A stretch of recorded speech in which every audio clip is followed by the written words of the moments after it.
Alors c'est qui le patron? Je vous dis, un bras de fer et tout le monde s'en mêle aux commandes. Que ce soit en Espagne, en Angleterre, en Allemagne, en Italie, même évidemment en Belgique, l'affaire, ou du moins les images sous-titrées même, suscitent étonnement, commentaires et railleries dans les émissions de sport les plus sérieuses. On a du mal à comprendre ou à expliquer, mais une seule appréciation ici, quel triste spectacle. Alors, qui est devenu un spectacle politique, bien sûr. Franck Simon, ça couvait quand même ces derniers temps.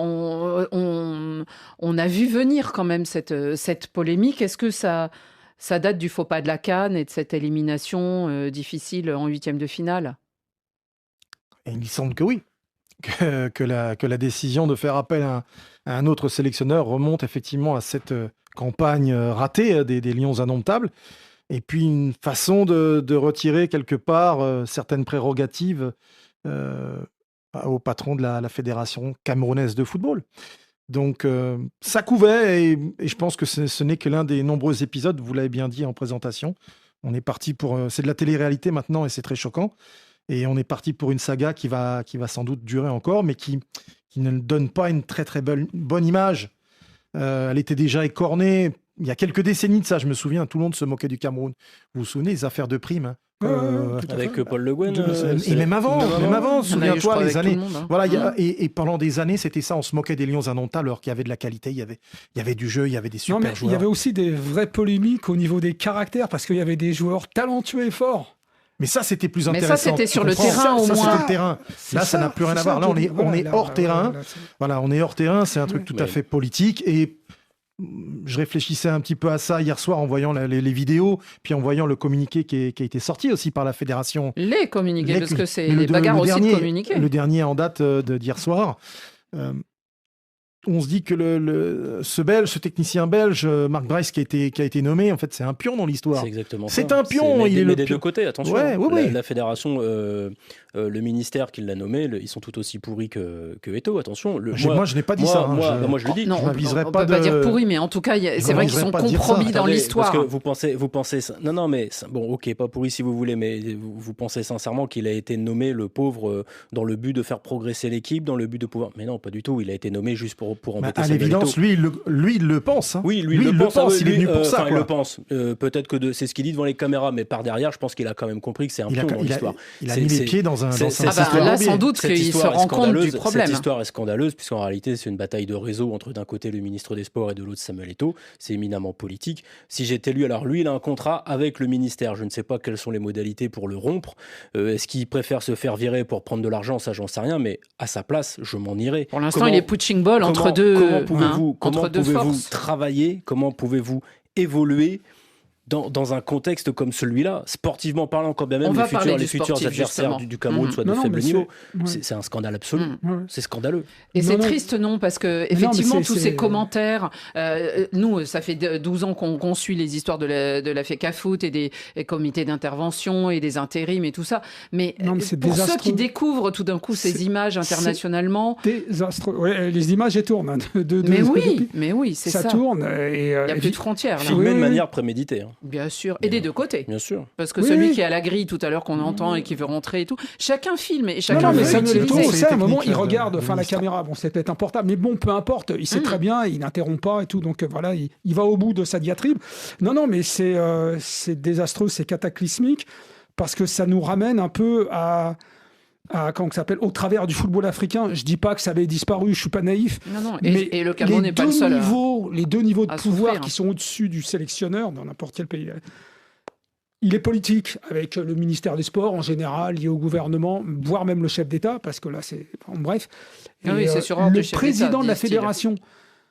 Dans pas mal de fédérations africaines, on a fait des progrès quand même. Quand je vois je dis pas que la politique a totalement disparu, mais je veux dire, quand on regarde je sais pas, je vais prendre deux pays, l'Algérie et le Maroc. Les entraîneurs, quand ils ont montré leur force, leur volonté de continuer, même si Walid Regragui, à un moment, s'est rétracté, ensuite il est revenu, il y avait quand même une latitude vis-à-vis de la fédération qui fait qu'ils ont pu continuer. Oui, le pouvoir politique au Sénégal. Voilà, au Sénégal, exemple, c'est pareil. Voilà, le pouvoir politique n'est pas intervenu. Alors, évidemment, le pouvoir... Il est derrière, il est derrière toujours, on est d'accord. La tutelle, c'est pour ça qu'on parle de tutelle. Au Cameroun, il existe politiquement, administrativement, effectivement un décret qui autorise le chef de l'État à nommer un sélectionneur et de l'imposer à la fédération. C'est aussi ça le décret 15. Et le ministère des Sports joue là-dessus en disant quand bien même... Mais la FIFA, théoriquement, si elle intervenait vraiment, elle l'interdirait ça, puisqu'elle a toujours condamné les interventions politiques sur le plan des fédérations. À partir du moment où c'est officialisé par des accords, qui est une ingérence officieuse qui relèverait presque du chantage, je comprends l'idée. Là, si c'est administrativement admis, si c'est rentré dans les arcanes et dans les procédés, je ne pense pas que la. Est-ce que le président de la FIFA, est-ce que notre ami le président de la FIFA va se fâcher avec une puissante fédération? Oui, quand même, le Cameroun, mais la FIFA, elle a parlé et c'était assez lâche finalement sa position. Franck ? Ouais. Ça fait une petite vingtaine d'années que j'ai eu à côtoyer le président de la Fédération camerounaise de football, Samuel Eto'o fils. Je ne l'ai jamais vu dans cet état-là. Alors, j'entends bien qu'il y ait eu de la préméditation dans la façon de filmer et de filmer, l'acte de filmer. Et de divulguer, parce qu'elles sont montées, les images. Mais c'est allé tellement crescendo, il est sorti de ses gonds comme je ne l'ai jamais vu se fâcher. Et là, on est en train de résumer en fait les épisodes là depuis tout à l'heure. On est en train de dire depuis 2 mois, voilà ce qui s'est passé. Mais depuis 2 mois, la Fédération camerounaise de football, c'est ce que j'ai cru lire. Moi, dans ma petite caverne de Saint-Germain-en-Laye, c'est ce que j'ai cru lire et entendre. Il avait envie, lui et son comité directeur, ils avaient envie de rencontrer ce monsieur. Mais lui, Marc Brice, le sélectionneur à l'évidence, il n'avait pas envie. Marc Brice, il n'a pas un contrat avec la fédération. Non. Son contrat, c'est avec le ministère. Certes. Officiellement, son chef, c'est pas Samuel Eto'o. Il a raison d'avoir cette attitude-là, Brice. Il a tout à fait raison. Tout à l'heure, quand on entendait, c'est comme si Philippe Diallo n'avait jamais, donc le président de la Fédération française de football, mais en France, n'avait jamais croisé. Le sélectionneur en France, il a un contrat avec la Fédération, pas avec le ministère des Sports. Mais c'est ça le problème. Et parce que ce sont Marc évidemment Brice, des histoires d'argent. Je suis désolé, pour moi, Marc Brice a une attitude parfaitement cohérente. Il n'a pas besoin de travailler avec Samuel Eto'o, il n'a pas besoin de rencontrer Samuel Eto'o, ça n'est pas son chef. Alors j'entends bien que l'un est sélectionneur, l'autre président de la Fédération, et que c'est quand même plus qu'incohérent que les deux ne travaillent pas ensemble. Mais ça, c'est le fonctionnement camerounais. Incohérent. Oui, mais à partir du moment où c'est le fonctionnement en interne, il n'a pas à faire autre chose. Tu peux pas, en même temps, si tu veux, t'exonérer de réunions de travail quand il y a certaines choses. Si Samuel Eto'o s'était comporté dès le début autrement avec lui, peut-être qu'il aurait eu envie de le rencontrer. Parce que là, aujourd'hui, Samuel Eto'o vient, lui serre la main, monsieur le sélectionneur, vous avez des manquements. Il dit quoi, Eto'o, quand il est nommé Marc Brice? Mais ils sont tous otages, finalement, du camp qui les pousse ou qui les défend. En tout cas, la question qu'on peut se poser, parce que tout à l'heure, on avait le son sans l'image, bien sûr, et on entendait ces voix de Samuel Eto'o, de Marc Brice et de Cyril Tolo, qui est donc le conseiller technique numéro 2 du ministère. Mais la question qu'on se pose ici dans Radio Foot, c'est le foot dans tout ça. Donc les matchs. Il y a des matchs programmés quand même et ô combien importants. Dans cette cacophonie, donc hier, Samuel Eto'o, à la suite du départ du sélectionneur belge, a nommé un intérimaire. Non, il y a une étape avant ça. Il y a eu la réunion, du comité exécutif. Son comité exécutif en urgence, réunion d'urgence. À l'issue de cette réunion, effectivement, ils se sont dit, il y a un match la semaine prochaine avec un nouvel. Ils ont suspendu le sélectionneur. Et ils ont mis un intérimaire. Ils ont mis Martin Tungumpile comme qui était dans le staff de l'équipe du Cameroun lors des Jeux Olympiques 2000. Oui, et qui où il y avait Samuel Eto'o. Oui, qui a toujours été... qui est un gars de la DTN, comme on dirait en France. Exactement. Et il communiquera, alors, bulletin aujourd'hui, enfin communiqué, il fera une réunion demain avec la presse pour divulguer sa liste de convocation des joueurs. Mais le ministère, aujourd'hui, faisait une réunion où quand même la FECAFOOT a envoyé quelqu'un pour organiser aussi ces journées. Mais là, c'était autour de son poulain, donc de Marc Brice. Bref, on se dit qu'est-ce qui va se passer, mais surtout, la question peut-être, Chérif, qu'est-ce qui se passe dans la tête des Lions, là? Parce qu'il y en a certains qui sont arrivés, par exemple André Onana, qui a été convoqué à la primature aujourd'hui, qui est allé voir le Premier ministre, donc le camp adverse. Enfin bon, en plus, les pauvres joueurs sont aussi sans doute otages de toute cette bagarre au-dessus d'eux. Est-ce qu'ils ont envie encore de mouiller le maillot ou d'être convoqués même? Bon, déjà, ils sont forcément affectés. Le pire, c'est qu'ils ont un rapport. Par contre, ils ont un rapport direct avec Eto'o. Mais oui. Là, tu disais l'entraîneur. Parce qu'ils parlent le même langage quand même. Ah oui, c'est ancien joueur, footballeur, quoi. Qu'il soit dans la tribune, qu'il soit dans les vestiaires, qu'il soit dans le bus, dans l'avion, ils vont le retrouver. Et ils vont retrouver l'un des protagonistes peut-être les plus engagés, les plus enragés. Ça va être quoi le discours de Samuel Eto'o? C'est quoi? C'est battez-vous pour le maillot, battez-vous pour nous qualifier. T'as une mais Chérif, il a eu un comportement indigne que tout le monde en Mondovision. ça va être quoi sa Chérif, crédibilité Chérif, maintenant? L'autorité. Tu Son entends autorité. bien, tu entends bien que les joueurs ne peuvent pas être dans deux groupes différents. C'est-à-dire que où ils se rallient à la liste de Brice, où ils se rallient à la liste. Qui sera peut-être la même, on ne Oui, sait pas. 100% la même, j'ai un gros doute. Parce que sinon, Bah, ça voudrait dire évidemment qui validerait. Bah Qui oui. validerait. Alors, Non, mais ça va évidemment être qu'il le jeu. y aura un noyau dur. Il y aura évidemment un noyau dur. Et le Mais noyau dur, ces il va suivre joueurs-là, qui? oui, mais c'est ça le problème. Les joueurs ne vont pas suivre deux sélectionneurs. C'est-à-dire que s'ils Mais c'est retrouvent horrible Samuel... de les mettre Oui, dans mais cette si- situation. mais je non suis bien C'est d'accord horrible. avec vous. Ouais. Mais s'ils retrouvent Samuel Eto'o dans le bus, ça veut dire que c'est Martin le sélectionneur. Donc si c'est Martin le sélectionneur, il n'y a pas Brice. Si c'est Brice qui est le sélectionneur, ça veut dire que dans le bus, il y a un représentant du ministère des Sports, mais pas de la fédération. Donc les joueurs, alors ceux qui sont là depuis longtemps, qui assument la sélection depuis longtemps, ils vont jouer, il n'y a pas de problème, parce que bon, ils aiment ça aussi, et puis on va dire que certains ont peut-être aussi envie de venir gratter du temps de jeu, de se montrer, parce que cette histoire, à un moment donné, va cesser. Le vrai problème là-dedans, c'est pour les binationaux. Le Cameroun, depuis maintenant plusieurs mois, quelques années, est dans une politique de nationalisation de binationaux. Ils vont en chercher en Allemagne, en Angleterre, des fois des joueurs de deuxième, troisième division. Alors, quand l'équipe tourne bien, je ne parle pas forcément de résultats sportifs, mais quand c'est bien géré, quand il y a un sélectionneur, un président, que ça tourne à peu près dans le même sens, bon bah les joueurs y viennent. Dans un cas comme ça, ils ne vont plus venir. Donc quand tu t'appuies C'est pas ça, sur le championnat le local, drame. que tes cadres sont vieillissants et que tu ne travailles pas correctement pour attirer des binationaux, tu fais quoi?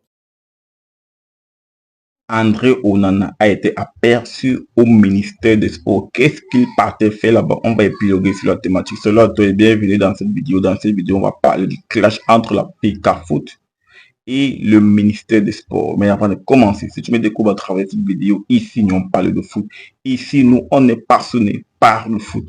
Le foot sur cette chaîne, c'est notre passion. Donc, si tu es passionné comme nous, si tu es passionné du sport, notamment du foot, n'hésite pas à t'abonner et d'activer la cloche de notification pour ne rien manquer les prochaines vidéos qui vont arriver sur la chaîne. C'est pour une partie. Alors, les amis, André Onana, il a été aperçu au ministère des Sports. Qu'est-ce qu'il partait faire là-bas?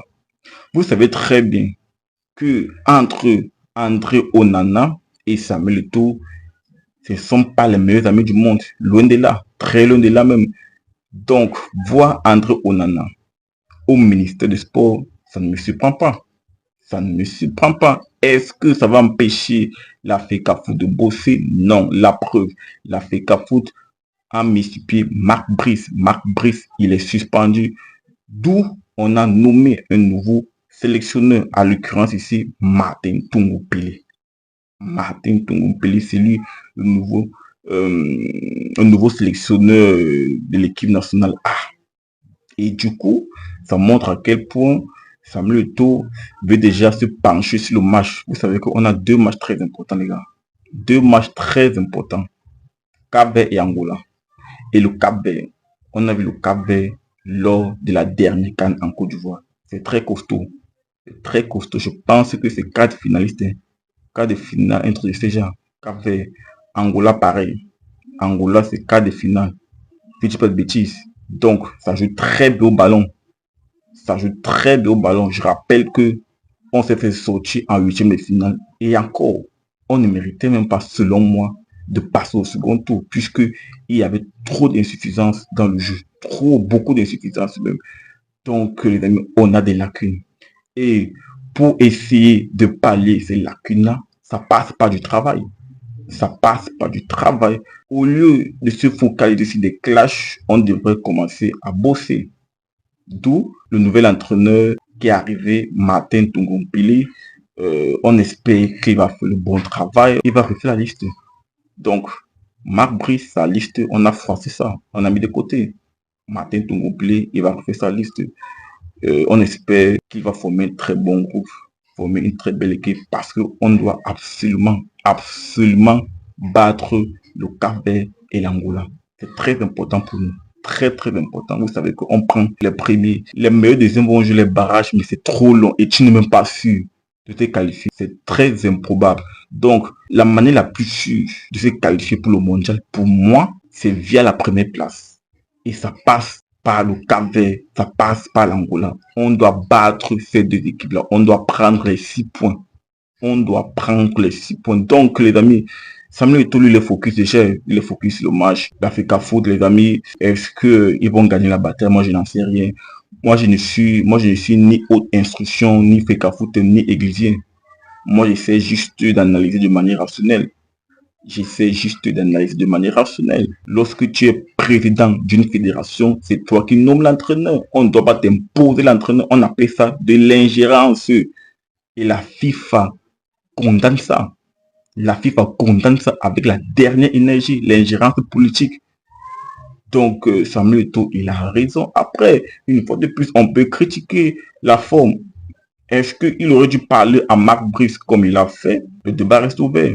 Chacun donnera son opinion sur la thématique. Donc, les amis, moi je pense que il nous reste 2 semaines, moins de 2 semaines même. On doit être focus sur le football et on doit essayer un peu de ne plus faire des clashs puisque ce n'est pas bénéfique, ce n'est pas vraiment un truc qui est à notre avantage. Après, partage ma conversation, commenter sur la thématique et si ce n'est pas encore fait, n'hésite pas à t'abonner, d'activer la cloche de notification pour ne rien manquer des prochaines vidéos qui vont arriver sur la chaîne. On se dit à très bientôt pour notre vidéo, les amis. Ciao, ciao.